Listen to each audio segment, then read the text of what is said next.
Hey, bonjour les amis, j'espère que vous allez bien. Bon, donc j'avais promis une vidéo pour vous montrer comment on joue à la loterie Visa Really Quick. Donc, je vais utiliser ma propre personne pour essayer. À la fin, je ne vais pas submit. Donc, on ne va pas submit. Euh, j'ai déjà préparé ma photo, j'ai déjà pris ma photo et c'est déjà prêt. Maintenant, ça, c'est mon écran. Ça, je vais fermer quelques trucs là. Donc, ça, c'est mon écran. J'espère que vous voyez mon écran. Euh, donc, pour commencer, il faut aller dans Google, vous tapez DV 2024 et vous tapez la barre de recherche. Donc, les pages vont sortir. Généralement, on va aller sur cette page-là qui est dvprogramme.state.gov. Ça, c'est la page officielle de la DV Loterie. Si ça n'a pas .gov à la fin, ça veut dire que ce n'est pas officiel. Donc, il ne faut pas aller. Voilà. Donc, on va sur cette page. Voilà comment ça s'affiche. Je vérifie toujours qu'il y a mon .gov, il y a mon cardinal ici, ce qui montre que c'est une page sécurisée et officielle. Maintenant, on va aller. Donc, si vous comprenez l'anglais, vous pouvez lire toutes les informations donc, ils vont donner. Ils ont parlé de V 2024, ils ont donné les instructions, photos, exemple de photos.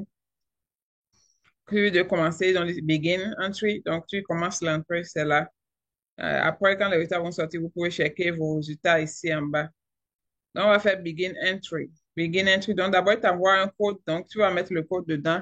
Si ça dit PV 4D. Submit. Ça a refusé. C'est pas ce que j'ai raté. On va encore essayer.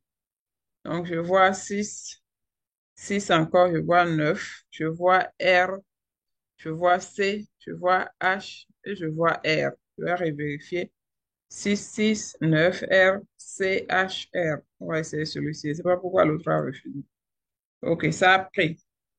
Donc, quand tu vas mettre le code, ça va t'amener sur la page là où tu vas mettre tes informations. Comme je l'ai dit, on va utiliser mes informations. Donc, on va mettre mon nom de famille, Lawani. Pour tous ceux qui me regardent, sachez que mon nom de famille, même que j'utilise, ce n'est pas Lawani. Si vous voulez aller voler mon identité, c'est votre problème. Non, prénom, c'est Fafa. Je n'ai pas de deuxième prénom, non, je mets no middle name. Si tu as deuxième prénom, c'est là, tu mets. Si tu as deux, trois prénoms, tu peux mettre les trois ici. Le premier prénom, ça va, first name, ton prénom qui est, ce qui est juste après ton nom, le prénom qu'on voit, c'est ça que tu mets là où il y a first name. Le reste de tes prénoms, tu mets ça ici. Si c'est 10, 15, tu mets. Si ça ne suffit pas, tu peux mettre les initiales après. Donc, parce qu'il y a certains qui ont des centaines de prénoms, moi, je ne comprends pas pourquoi. Bref, tu choisis ton sexe. Donc, moi, je suis une femme. On va mettre femelle, date de naissance, on va mettre le 1er janvier. On va mettre le mois. Ils ont dit montre là, c'est le mois. Donc, pour le mois, là, on va mettre janvier qui est 01. Le jour, on va mettre 01 aussi. La date, on peut mettre 1980 pour l'année de naissance. Donc, je suis née le 1er janvier 1980. J'ai mis ma date. On me dit, je suis née où? Je suis née à Porto Novo, évidemment. Donc, je vais mettre Porto Novo. Je peux mettre le tiret comme je peux ne pas mettre. Ce n'est pas un problème. Je vais mettre Porto Novo. Si tu ne connais pas ton lieu de naissance, tu peux cliquer le en haut là. Ça va passer. Mais si tu connais, tu mets. Et il veut la ville, pas vraiment le village. Il veut la ville ou bien la commune où tu es né. Par exemple, mis ici. Entry City Birth. On dit Entry Birth City only. To not enter district, county, province, state ou bien quelque chose là. Non, il veut juste la ville où tu es né. D'accord, pas mettre département ou bien quelque chose, tout le reste. Pardon, je ne sais pas ce que j'ai. On dit country where tu es born. Je suis né au Bénin, donc je vais choisir mon pays, le Bénin. Voilà, je suis né au Bénin. Tu choisis ton pays. Après, on me demande country of eligibility. Tu es éligible pour quel pays? J'avais déjà parlé expliquer la question d'éligibilité pour les pays qui ne sont pas éligibles, les autres possibilités d'éligibilité qu'il y a pour eux. Sinon, généralement, les pays d'éligibilité, c'est notre pays. Maintenant, si tu es dans autre pays, tu peux avoir un autre pays d'éligibilité. Donc, ici, ils ont expliqué. Your country of eligibility will normally be the same as your country of birth. Your country of eligibility is not related to where you live. If you were born in a country that is not eligible for DV program, please go to the list to see if there is another option available in your case. Non, on dit on veut ton pays d'éligibilité qui est souvent la plupart du temps le pays où tu es né. Mais si tu es né dans un pays qui n'est pas éligible actuellement, va dans ce lien-là pour lire, pour voir quelles sont les autres possibilités d'éligibilité qu'il y a pour toi. Et j'avais expliqué ça dans une autre vidéo. Voilà, donc moi, mon pays d'éligibilité, c'est le Bénin. Donc, ils m'ont demandé, Are you claiming eligibility based on the country where you were born? J'ai dit yes. Donc, ça veut dire que je n'ai pas rien à mettre ici parce que j'ai déjà dit oui. Là où je suis né, ce sont les éligibilités que je vais réclamer. Donc, c'est bon. Après, il me demande ma photo. Donc, j'avais déjà fait la photo. Donc, je pense que j'ai mis la photo ici. Je vais voir. C'est cette photo que je vais utiliser. J'ai déjà checké les mesures de la photo tout pour voir si c'est bon. Donc, je pense que c'est bon. Donc, j'ai mis cette photo que j'ai prise tout à l'heure. Vous savez, c'est le même habit que je porte. Ils m'ont demandé mon adresse mail. Je ne sais pas. Je vais mettre quelque chose là. Je ne sais pas quelle adresse je vais mettre. Je n'avais pas prévu ça. Je vais mettre une adresse où j'étais restée avant. Hmm.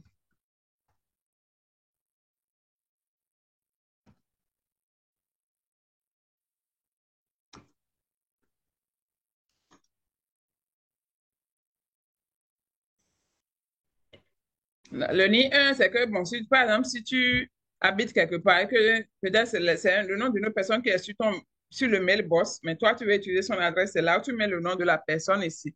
Par exemple, disons que j'habite avec maman et je vais utiliser son adresse, donc je vais mettre le nom de maman ici, in care of là, et l'adresse en bas avant de mettre le reste. Sinon, peut-être la lettre vient, ils ne sont pas qui c'est.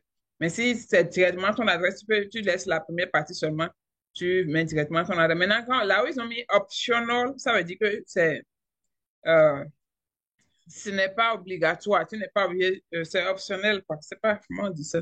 C'est facultatif. Tu n'as pas besoin de mettre forcément quelque chose là. Mais si tu as quelque chose à mettre, tu peux mettre. Adresse numéro 2, je n'ai rien à mettre. Chili, là, je vais mettre Omaha. State, là, Nebraska, là où j'étais resté. Nebraska. Le zip code, c'est 68 404. Ça, c'est mon adresse. Ils ont dit quel pays je vais mettre United States. Euh, United. Où est le pays là? United States of America, c'est l'adresse que j'ai mis. Donc, tu mets ton adresse. Donc, généralement, si votre maison n'a pas d'adresse, vous pouvez mettre une adresse PO Box, bien boîte postale, quoi. Adresse boîte postale, vous pouvez mettre ça aussi à la place de l'adresse et remplir ça jusqu'à la fin. Si vous n'avez pas de zip code, vous juste cliquez seulement no postal code et le zip code va partir. Si je clique maintenant, vous voyez, c'est parti. Ça ne me permet plus de mettre quelque chose. Mais si vous avez un zip code, vous pouvez mettre ça. Donc, voilà, je, je continue. Euh, Après ça, j'ai rempli la partie de l'adresse. Je continue, on me dit où est-ce que j'habite maintenant. Je vais dire que j'habite aux États-Unis. Je suis ici aux USA. Vous mettez, si vous êtes dans votre pays, si j'étais au Bénin, je vais mettre Bénin. Ça dépend. Là où vous habitez, ça importe peu. Donc, il faut juste répondre honnêtement parce que c'est comme ça que vous allez pouvoir programmer votre interview. Si vous êtes au Maroc, en France, au Burkina, vous mettez ça. Ça vous permet de pouvoir, vous pouvez faire votre interview là-bas. Si vous êtes béninois, vous êtes allé en France, vous n'êtes pas obligé de revenir au Bénin pour faire votre interview. Vous pouvez rester en France là-bas et aller à l'interview. Numéro de téléphone, ils ont demandé le numéro de téléphone. Je ne vais pas mettre mon numéro. Ils ont dit c'est optionnel, donc ce n'est pas obligatoire. Ils ont demandé email. Peut-être on va mettre Fafa, euh, Fafamania, Fafamania shop, arrobase, point, gmail.com. Ça, c'est mon email que je vous ai donné pour m'écrire tout le temps si vous voulez, si vous avez des questions. Mais vos questions, là, ça devient beaucoup. Il faut qu'on trouve une méthode parce que ça devient trop.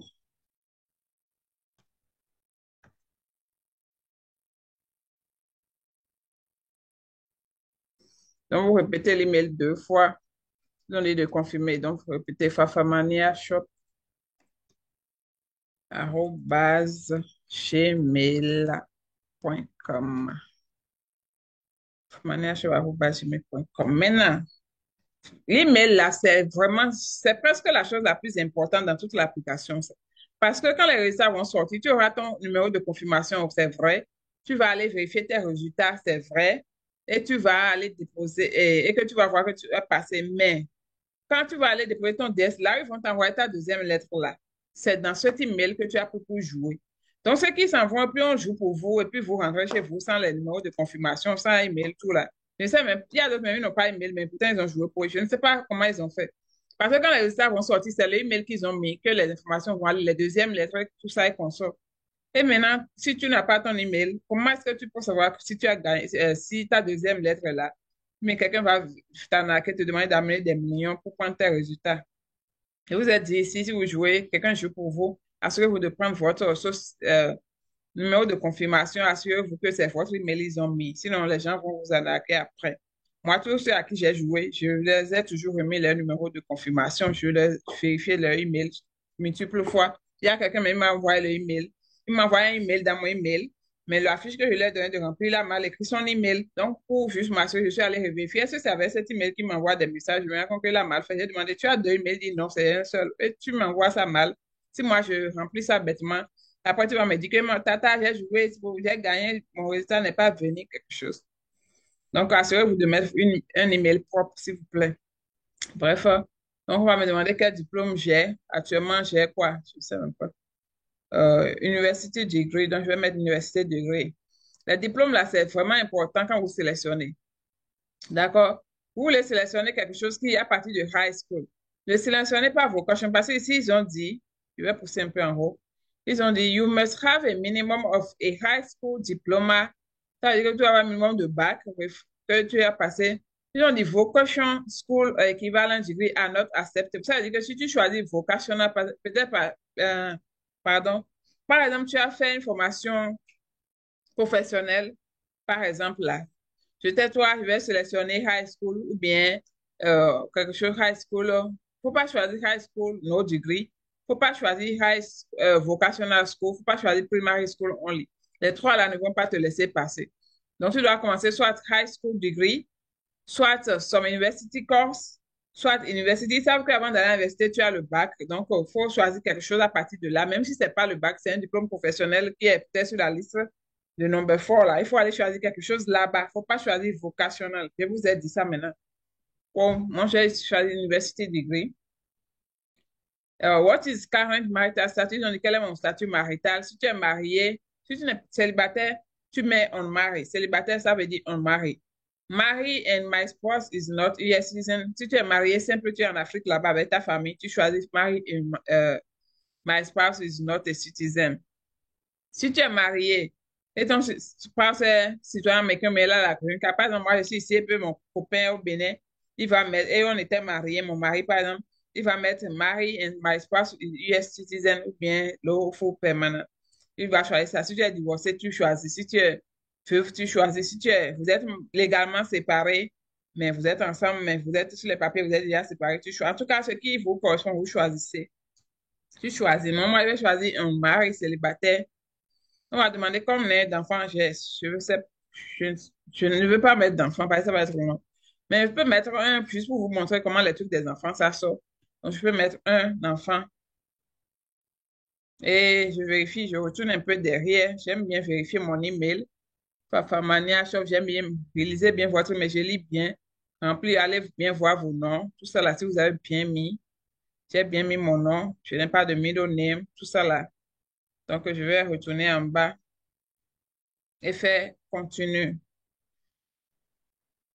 Faire continue. Quand je vais faire continuer, le truc va m'amener, il va me demander partout de mettre le nom de mon enfant, sa date de naissance, son sexe, là où il est né, la ville où l'enfant est né, l'état, le pays où l'enfant est né, choisir la photo de l'enfant et on continue. Mais comme je n'ai pas d'enfant, je vais faire go back. Je fais go back et je fais 0. Je vais effacer ceci, je vais mettre 0. Si tu n'as pas d'enfant, tu mets 0. Tu continues. Et mes informations vont revenir pour toi. Donc, si tu veux reculer derrière, il ne faut pas utiliser cette flèche, il faut utiliser ceci. Parce que si tu utilises cette flèche, ça va effacer tout. Donc, tu utilises le go back part 1. Et mes enfants, maintenant, mes informations vont venir. Je vérifie encore bien. C'est pour ça qu'il faut respirer, boire de l'eau, vérifier bien vos informations. Vous avez tout mis, vous n'avez rien oublié. Et photo, ça va dire photo receive. Si la photo n'était pas bonne, ça allait rejeter la photo. Donc, ça va dire photo receive, ça veut dire que la photo est bonne. Mon adresse est bien. Mon pays, tout ça, là, mon email est bien. Vous voyez? Ici, ils ont mis, sur l'email, ils ont dit notes. This email address will be used to provide you with additional information if you are selected. Ça veut dire que si tu as été sélectionné, c'est cet email qui va te envoyer les informations supplémentaires. C'est pour ça, c'est important de mettre votre email correctement. Et après, j'ai mis mon degré, tout ça là. Et puis, si tu veux voir si ton boulot est dans le domaine, tout ça, c'est ici, il faut aller sur ce lien-là. Ils ont dit d'aller là-bas pour voir si est-ce que ton boulot, ton expérience est qualifiée. Donc, tu vois sur ce lien pour voir comme les boulots dont j'avais parlé dans ma dernière vidéo sur la DV. Mon statut est bon, tout ça là. Et après, quand tu as fini maintenant, c'est simple, j'ai fini, c'est tout. Je ne vais rien faire. Tout ce que j'ai à faire, c'est d'appliquer ce mythe là et ça, mon application va partir, mais je ne veux pas faire parce que je n'ai pas besoin de ça. Et j'ai déjà mon citizenship. Donc, si vous jouez, c'est comme ça. Dès que tu vas submit maintenant, pardon, la page de confirmation va venir. Une page de A4 comme ça, avec beaucoup d'anglais comme ça va venir en bleu. Et tout ce que tu as à faire, c'est d'imprimer. Maintenant, là où tu es, il n'y a pas d'imprimante, tu fais print, tu fais imprimer, mais tu enregistres ça en PDF. Donc, le PDF va enregistrer ça dans ton ordinateur. Ou si c'est ton portable, ça va enregistrer ça sur ton portable. Ou bien, si c'est ton portable, tu as pu faire ces mêmes scénarios, tu fais un screenshot de ça. C'est comme ça on joue. Donc, si tu ne veux pas aller, ma photo, j'ai pris ça avec mon portable mon Samsung. Donc, et puis j'ai cadré ça. Et puis sur l'ordinateur, j'ai formulé ça. Je ne sais pas comment on dit. Je voulais vous montrer comment vous pouvez jouer et tout. Donc, bonne chance à tous. Allez jouer. Allez tenter vos chances.